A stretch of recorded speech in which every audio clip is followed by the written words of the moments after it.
眠れなかったの？デュークのせいで。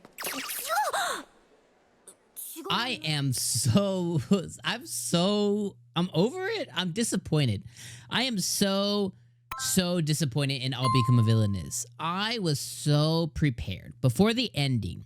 I was so prepared to come on here and praise the show. I absolutely loved this episode. I thought it was one of the best episodes of the season. Outside of like episode 1, this was probably like top 3 episodes of the season.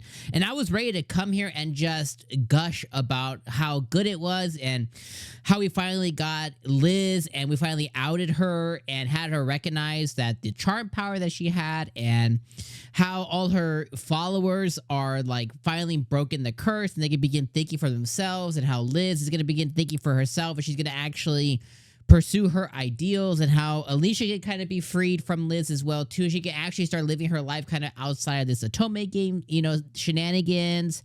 And then Prince Duke finally confessed a couple of times to her and then asked her to confess to him, you know, or respond to his feelings later. And the Renoa kingdom, or the Renoa village, is finally being freed and the kings be reunited with his brother. I felt so much closure from this episode. And I was ready to sing his praises. And then it's going to do the one anime trope that must be like top 2, top 3 anime tropes that I hate the most, which is memory loss.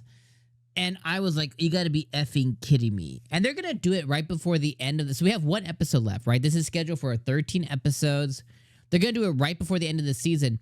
This reminds me, there was an anime like maybe 1 or 2 seasons ago about a witch and stuff. And it was fantastic. And at the end, you know, the two main characters began to have their love, and then right at the end, it's like one of the characters like dies, or one loses their memory. Like I think one loses their memory, and it was like they have to start over. Like, who are you? And they have to start over once again. And it was like, oh my god, this is such doo doo. It's doo doo. It's anime dookie. It's one of the worst. Right? It's one of the worst things an author can do with their story. It suddenly introduced this memory loss out of nowhere. Now, we can guess why, right? And that's what pisses me off even more. When the saint finally realized that she was using charm power, one of the petals on her flowers fell off. So Prince Duke has the blue flower. She has the yellow flower. And the 2 flowers represent the 2 things that are going to divine the kingdom or save the kingdom or some bullshit, right?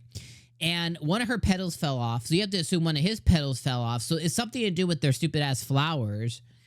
And Alicia represents the black flower, right? But it has something to do with one of their flowers that I bet, you know, because one of their petals and they've broken divination, or they've broken what was supposed to happen, that this is what's causing him to forget the temptress, forget the villain, or some bullshit like that.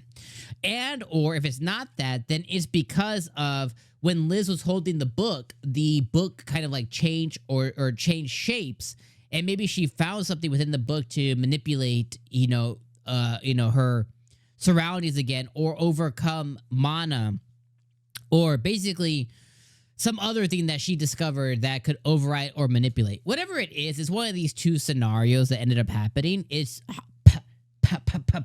it's trash. It's awful. I hate when shows do this. And it to me, it feels like if and this is what probably happens, is the author's going through serialization, and you know, when their manga or light novels being serialized, usually manga, and they're like, oh, another chapter, like, oh, they're gonna pay you for this many more chapters, and you're like, fuck, how do I not end the story? They lose their memories. And then you keep it going. It's such bullshit, and I hate it. And it feels, I don't know. I doubt in episode 13 we're gonna get any kind of good closure to this story. I would have loved kind of like where Duke confesses to her, and she's like, I kind of would have loved for the show just to end there, and maybe just shows us a snippet of an aged up Alicia, and she, I don't know, runs a potion shop or some bullshit. And that's where the show ends. Like something that I like that. I feel like closure. I would have been satisfied with that. Or maybe it just shows Liz on the top, you know, speaking to the people about I'm the saint. And then it shows Alicia, with the baby dragon or something doing her own thing. Like I would have been totally fine if the show ended right there. But no, they wanted to drag it out a bit more. all to end in one episode, and I doubt next episode is going to be very good. I hope I'm wrong, and I hope I eat my words, okay? I hope I eat my words. I hope I'm wrong. I've just seen it too many times, so maybe they're just preparing for... Maybe they know they're going to get a season 2. I don't know. But I was so ready. I was like, man, this was a 9 out of 10 episode, and just because of that ending, 6 out of 10. Like, I feel like it just ruined the whole episode, for me at least, so... I'll leave you guys on those thoughts there. I appreciate you guys coming through as always. I'll see you guys next week for the final episode of I'll Become a Villainess. Peace out, my friends.